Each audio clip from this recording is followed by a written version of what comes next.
Des représentants du Hamas réunis ce jeudi au Caire en Égypte pour des discussions avec les médiateurs égyptiens, qataris et turcs.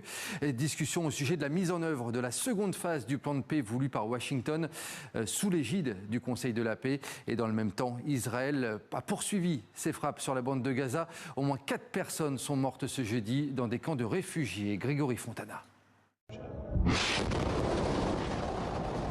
C'était l'une des dernières mosquées encore intactes à Gaza. Située en plein centre-ville, tout près d'un camp de déplacés, Israël accuse le Hamas de l'utiliser pour y stocker des armes et des munitions. C'est ça un cessez-le-feu ? Chaque jour, il y a des attaques, à chaque heure, à chaque instant. Il y a des attaques partout. Ils menacent et frappent, qu'il s'agisse de véhicules civils ou de toute autre cible qu'ils bombardent. Peu avant cette frappe, Israël a ordonné l'évacuation du secteur. Un peu plus loin, dans le quartier de Rimal, c'est un immeuble d'habitation qui a été pris pour cible. Nous avons entendu une explosion et nous avons couru.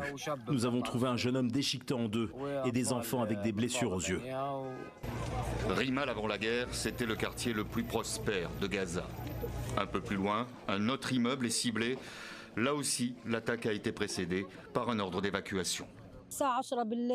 Nous nous sommes précipités dehors et nous avons commencé à courir dans la rue. Des enfants s'y sont perdus, certains manquaient à l'appel. Ils étaient perdus et ils se sont mis à hurler. Nous n'avons pris ni nos pièces d'identité, ni nos papiers, ni quoi que ce soit d'autre. Comme vous le voyez, nous sommes partis tels quels. Plus au sud, à Khan Younes, c'est une tente dans un camp de réfugiés qui a été ciblé par un hélicoptère israélien. Plus de 1200 Palestiniens ont été tués depuis l'annonce, il y a 10 mois, du cessez-le-feu qui n'en a que le nom.